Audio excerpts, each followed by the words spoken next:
Hello and welcome to the latest episode of the Boardmasters with me, Chris Mullins. And me, Chris Reed. And today we will be doing our review of Endangered.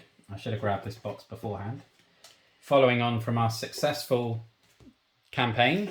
Yes. Very narrowly successful campaign. Spoiler alert, it was 5-4. Yes. So the review is going to be kind of two parts because obviously we'll be discussing the base game and the expansion with some of the categories, because a few of them we can talk about them as one go. But with those categories, as always with our reviews, it will be the art style and theme, the component quality, the accessibility, the replayability, and the overall gameplay. And if you want to take the lead on the art style and theme, Mr. Reed. Okay then. So the theme itself, basically saving endangered animals, hence the name. Yeah. So obviously a very positive theme, particularly with everything that's going on at the moment, all the environmental issues and plastic and deforestation, everything else. So yeah, I really do like the theme. It's a big win for me. The art style, again, really like the art style. The box itself, just gorgeous. Going on the base game box. That's the expansion. Sorry, the expansion. The base game is up on the shelf there, but that's beautiful as well because that's a big tiger. Yeah. Can't go wrong with a big tiger. Bright and colourful. I love the art style on the cards as well. Yeah. Particularly, I think the impact cards are really nice as well, even though I hate them coming out. So yeah, it's a big win for me, the art style and the theme. There's nothing I don't like about it. So yeah.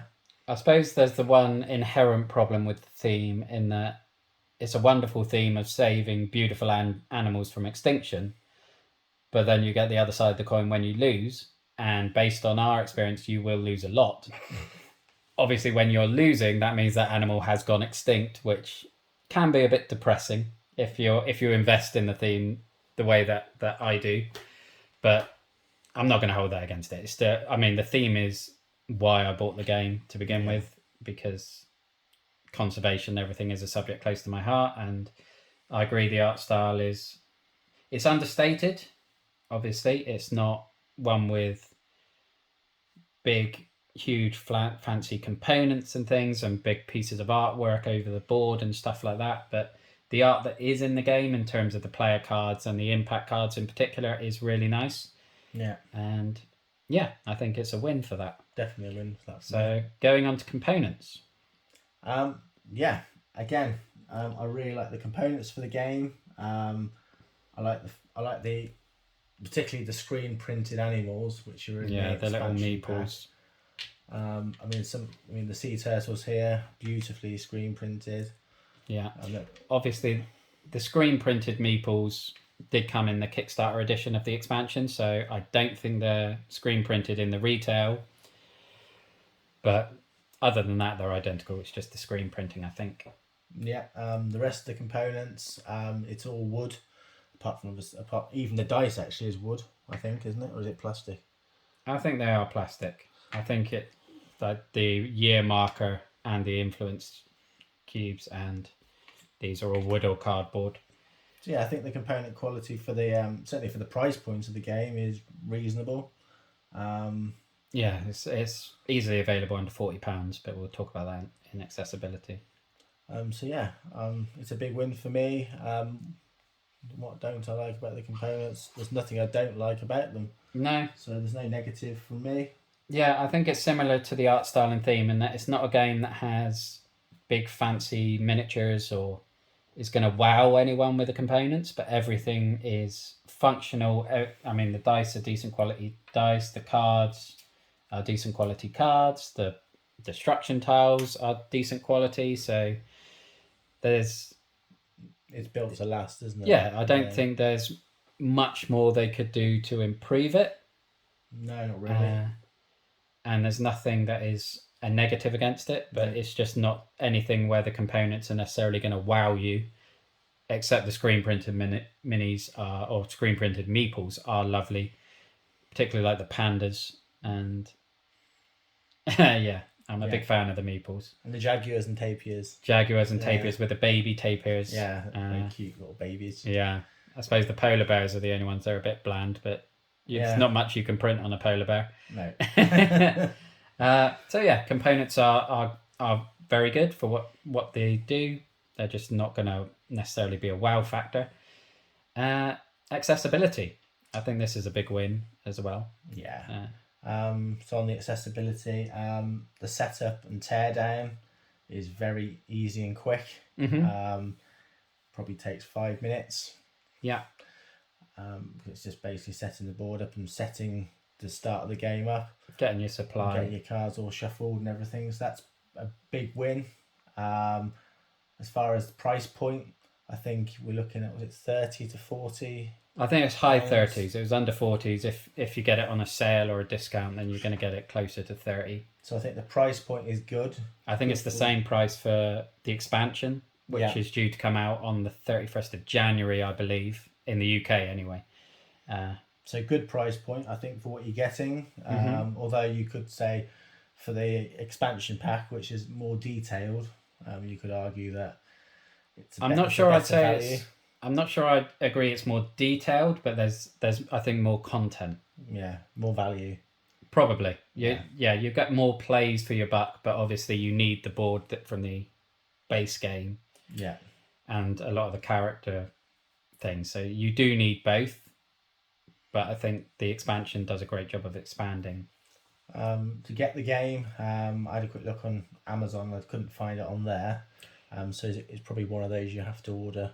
It was it was on Zatu and Total Cards and I think Magic Madhouse. So most of the board game retailers in the UK have it, and I think most of them had the expansion on for pre-order as well. So it's not going to be one that's in basic retail like Amazon, but it's one that's easily available. Yeah. And in terms of learning the game, obviously before we did the videos, we had one or two playthroughs just to get used to each scenario, because each scenario is very different with very different conditions, which we'll probably especially when you play it, put the campaign modifiers in, which we'll probably touch on more in gameplay. But yeah, it was pretty easy to learn. Yeah. And again, replayability, sort of going into that, I guess, is the game is massively replayable. Yeah, definitely. You got the with the card draw. Each one of these ambassadors requires different influence to be added, so to speak. Yeah, all have different scenarios and conditions. Yeah, and I think from a basic standpoint, I mean, it's not. It depends what you're focused on. In the base game, you only have 2 different scenarios, which obviously isn't ideal. But I think there are 5 different player types, possibly 6 off the top of my head. So obviously there's a lot of difference between the types of whether you're the zoologist or the philanthropist, or there's the TV wildlife presenter, and there are other roles that all have some similar cards, but they have their own individual cards as well. So the base game offers a decent amount of replayability if you want different player skills, but not so great replayability in terms of the actual scenarios. Yeah. But then, you have obviously the random elements of which ambassadors come out, which orders your cards come out. The impact deck is the same batch of cards, but they're going to come out in a different order. So I think it's good in the base game. The way the game siphons, I think, adds to. It's good in the base game, but the fact that the expansion adds 6 more animals. Yeah. There's another Panda expansion for the base game, which obviously is just a cheaper expansion, which is just the one scenario. But the new species expansion gives you 6 new animals, which all play very differently. And 1 new character with the celebrity. Yeah. It adds a huge amount more gameplay, a huge amount more replayability. Accessibility is probably a little bit worse, just because they can get a bit more complicated, because they've got the mating track and where's the country board for the polar bears, where the ice caps are melting, and that's very age ago you played that now. And the jaguar and tapir scenario, we had most scenarios we've been able to do 1 practice and then a recording. With the Jaguar and Taper, I think we had to do 4 practice. Yeah, we hit a bit of a brick wall on that one. Because there was an awful lot more going on in that one than the other ones. And obviously, adding to the replayability is the campaign cards that are in the new species box. In that, similar to I think other legacy games like Pandemic Legacy, if your previous game was a win or a loss, it adds a different modifier to the next game to make it either harder or easier, and then you can track your success. I know in the rules it says a 5 scenario campaign, but we wanted to get through all the content that was available, so we just expanded it to a 9 scenario, which worked perfectly fine. There was no drawbacks from adding extra scenarios in. No. But yeah, getting into the gameplay, what do you think of that? Oh, I love the gameplay. The gameplay is one of the biggest winners of the whole game, I think. Love the fact you can pick one of these 6 or 7 characters to start with, and then you get to choose as well. You get a choice. Yeah, of 2 that options. adds to your replayability as well. I forgot to mention that. And obviously, you can, depending which scenario you're tackling, you can sort of like choose which one's more preferable. Whether you want to move animals to potentially get more mating pairs and to make animals safer, or whether you want, with my one for instance, I can get 1 million every time I sell a card every round. So that adds another dimension to it as well. Yeah. I just love the fact that each scenario is very different.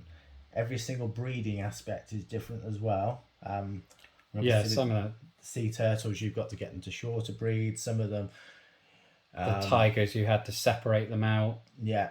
I can't even remember some of them. The polar bears, if they're not on an ice tile, they die. The condors, if they're next to a farm tile, they die. Yeah. So I think the different breeding aspects and the different destruction aspects really, really add to the game. I love how each one's different. So that's a big win for me. And obviously just the gameplay itself, how you sort of work your cards. Obviously, you can see each other's cards, you work in co-op, so you're sort of like influencing how you put your card down. Because quite obviously the cards are quite similar. You have your individual ones, don't you? But you can have that conversation, which is nice. That if you play this card, that'll benefit me, or that animal's going to die, you need to move it. Yeah. Or we've got the same card and I sell it. You can say I'll end up with a handful of stuff I can't use. It's a fascinating puzzle as well, I think, because there is so much going on that doesn't feel complicated. It doesn't feel convoluted or difficult to manage in terms of the mechanics. But you're always like, right, am I going to get rid of destruction? Do I need money? I need money to do the canvassing because I need the influence. But then I need the money to get rid of destruction. Yeah. But then I need to manipulate the impact deck because there might be poachers coming out that are going to kill 4 animals or something like that. So do I want to use protest to get rid of influence to remove destruction tiles that are adjacent to each other that we couldn't do before?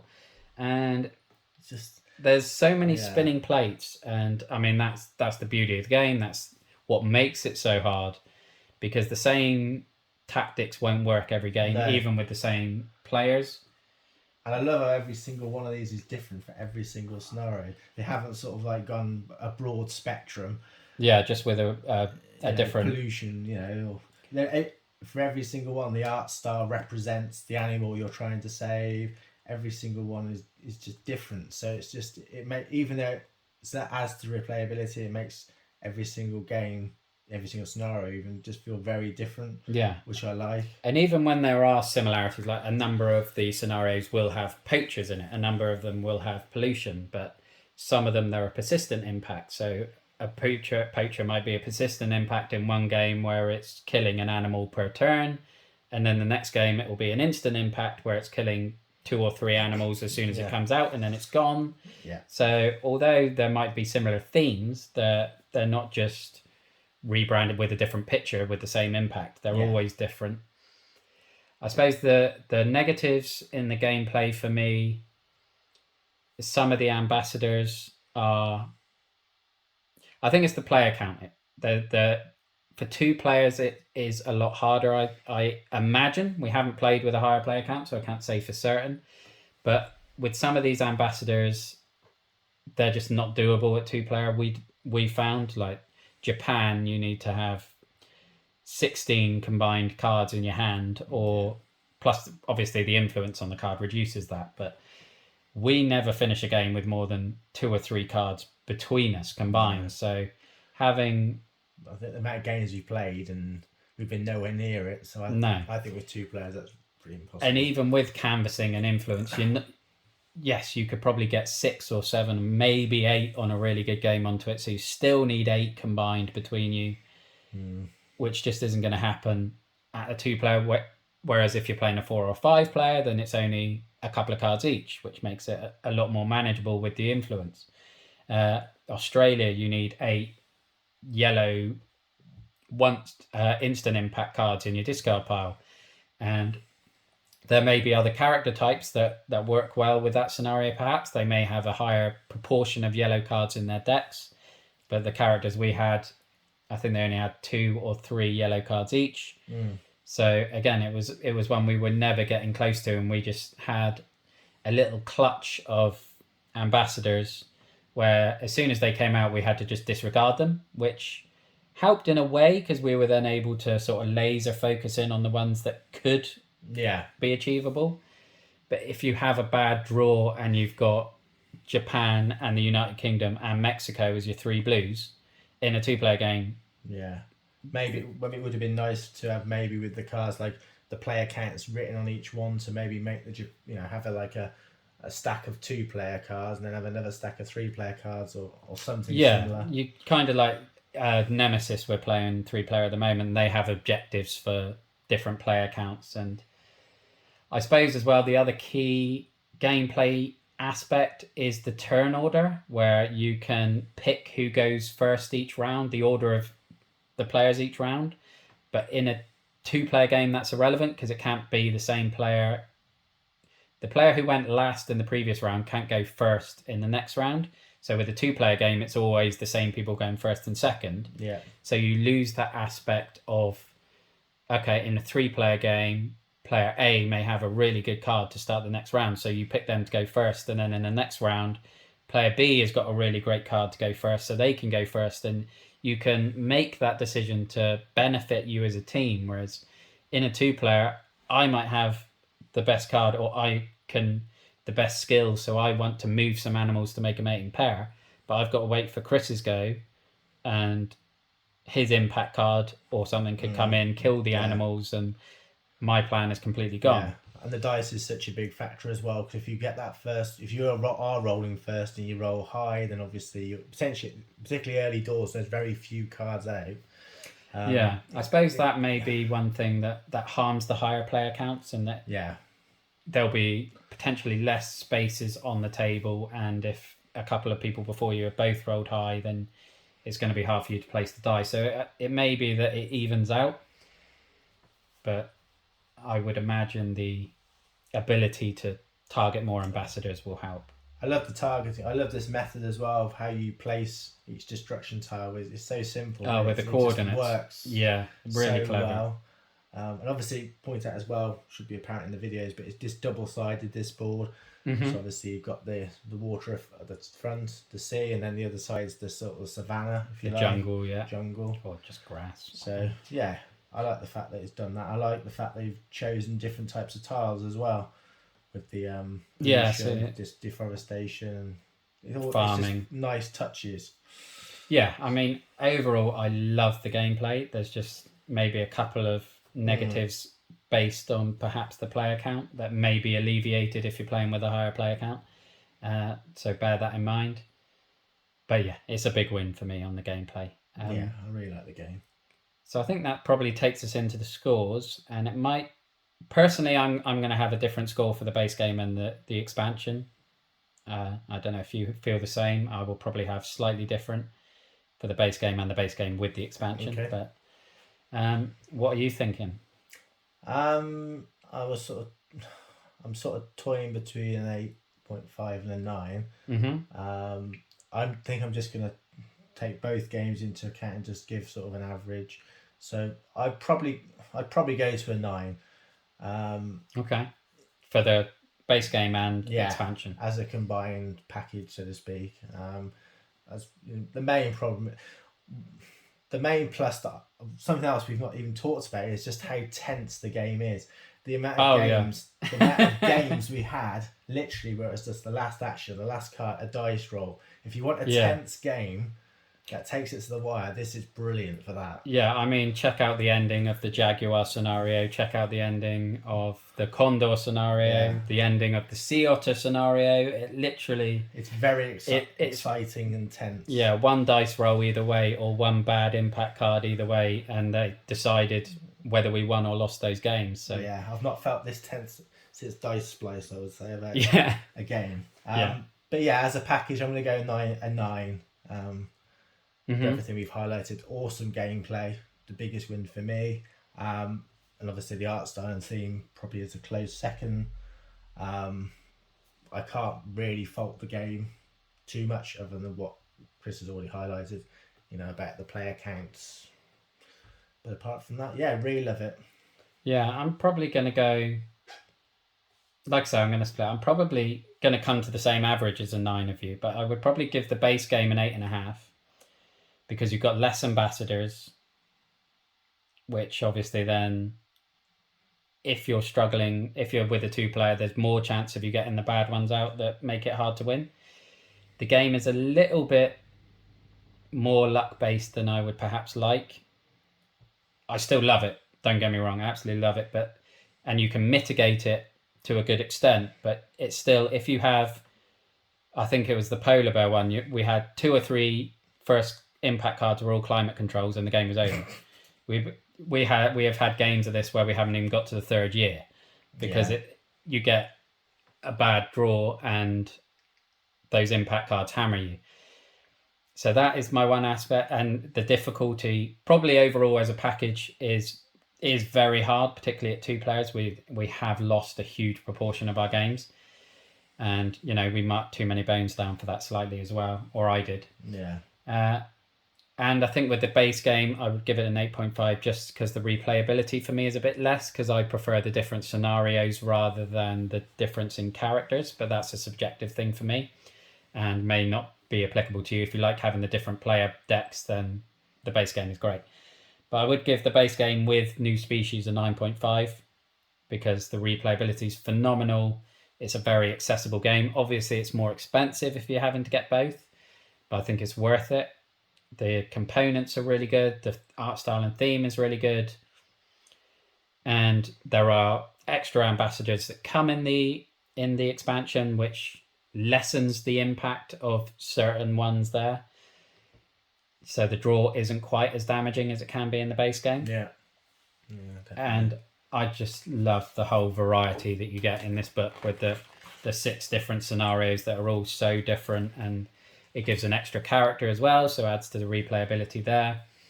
But I would average it out as a 9, same as you, but I would heartily recommend the game on its own. For sure. And if you can get the expansion, it doubles down on the amount of content that you'll get, and is just a wonderful addition. Yeah, it sits next to sort of Canopy as far as an environmentally saving safe game. Yeah, I mean, it loses points on the environmental thing compared to Canopy with the packaging and things. Yeah. Because I did do the video a few months back comparing them, where Canopy everything was wooden, and even the wrapping was printed paper, whereas Endangered, the base game was fine, but the expansion came with so many excess baggies.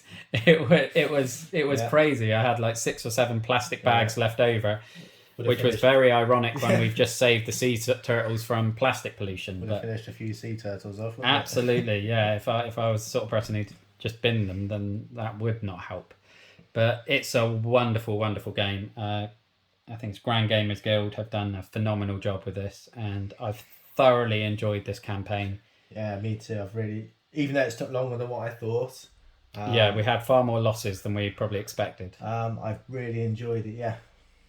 Yeah. I'd happily play it again anytime. Absolutely. I would love to play at a higher player count just to see what impact that does have on it. But I did get very attached to my zoologist. I did enjoy playing it. I think if I was going to play again, I think I would be a different character just to try and mix it up a little. Oh, bit. I would be. Yeah, just because I want to.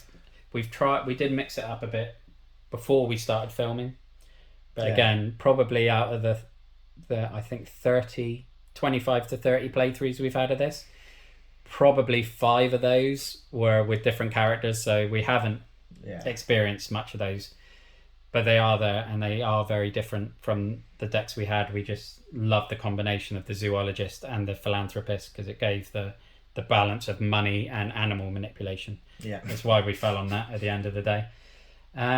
But yeah, outstanding game, and that is our review for Endangered and Endangered New Species as well. So we'll be moving on to something else next week. Yeah, not sure what it'll be yet, because I know our counterattack series is going to be on a different day. I think it will probably be maybe Sonic, or we could, hopefully have Nemesis recorded by then, so it could be Nemesis up next week, because this won't be uploaded for a month or so. So yeah, next week should be our 3-player gameplay, Chris and Chris, of Nemesis. So hopefully you will join us for that. But that's it for today. So thank you for watching. Look after yourself, stay safe, and have a good one. Bye-bye now. Bye-bye.